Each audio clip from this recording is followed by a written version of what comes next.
The sun literally rises in the east over the somnolent airport in Bahrain. Here in January 1976, British Concorde touched down on the world's first ever supersonic commercial flight and made aviation history. They were champagne days for Concorde. There was a queue to fly in the most exciting aircraft the world had ever seen.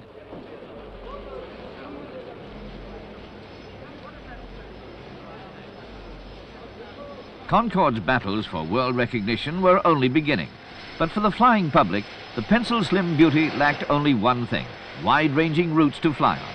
The Middle East was conquered, the Middle West and the rest of America had yet to be won over.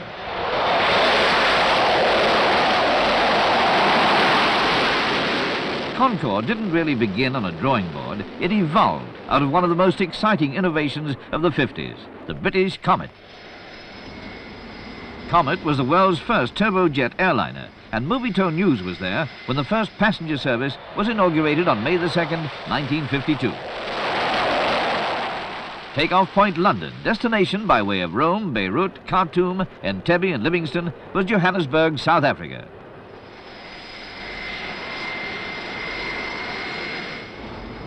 But the long road to Comet and Concorde, the beginning of serious global air travel, started with the first flight of a magnificent long-ranging aircraft in November 1930, the Handley Page 4-engine biplane, the Hannibal. A 100-mile-an-hour cruising speed, a 300-mile range seemed puny now, but the Hannibal was big, roomy, and gave superb comfort to its 24 passengers. It put Imperial Airways on the map. The Scylla class, a variation of the Hannibal, added its weight to Imperial Airways' growing prestige.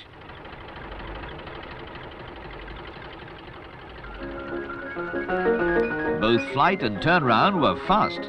Could this have been the foretaste of things to come? Passengers didn't lounge about either. To many at boardroom and technical level, the answer to really long-range service was one of the most graceful aircraft of the day.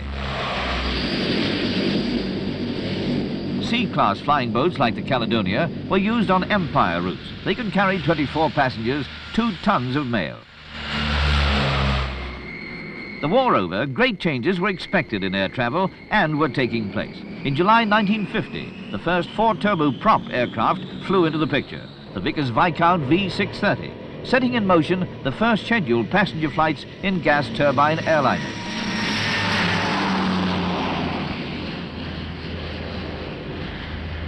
The flight path was opening for the turbojet. It was time for Comet. Comet 1, powered by 4 de Havilland Ghost 50 turbojets, cruising speed just under 500 miles an hour, was the start of something really new: passenger jet travel.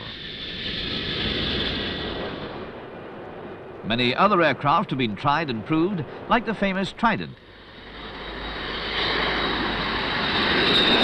What everybody half expected, but was convinced could never really happen, the advent of a huge wide-bodied jet, the Boeing 747, with room for hundreds. But for a needed fast service, Concorde was the only answer. America still needed convincing.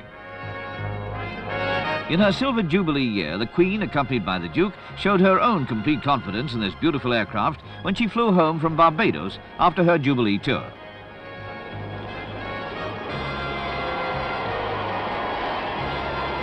Her Majesty's delight with the trip was evident.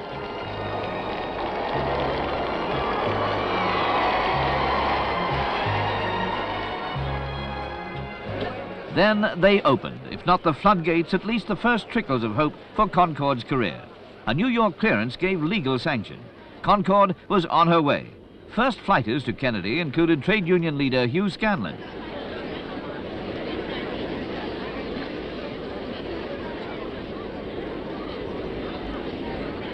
The famous nose, sense of victory that a few weeks ago seemed defeat.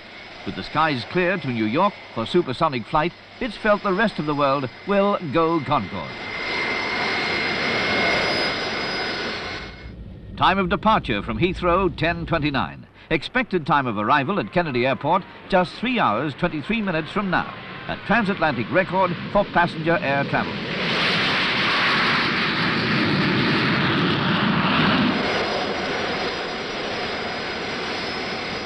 A few decades ago, jet travel was thought to be impossible for passengers, even probably dangerous in the extreme. The velocity of sound, escalating to Concorde's regular speed, Mach 2, twice the speed of sound, a thought that may have terrified the 1930s. Now it's recognized as a quick, clean, comfortable way to cross oceans and continents. Less than 3.5 hours from the runways of London's Heathrow, Manhattan's famous skyline lifts out of the ocean.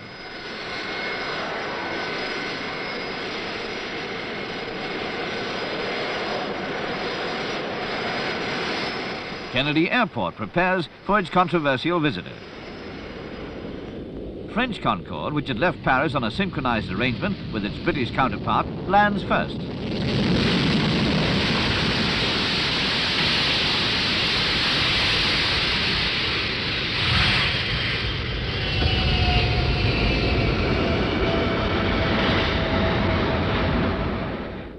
Then British Concorde, commanded by Captain Brian Walpole.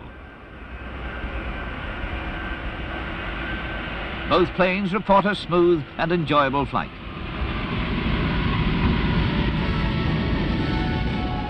As for noise and pollution, even Concorde's fiercest critics don't have much to say. Expected demonstrations from noise abatement societies in New York fail to appear. Concorde's performance obviously pleased her crew.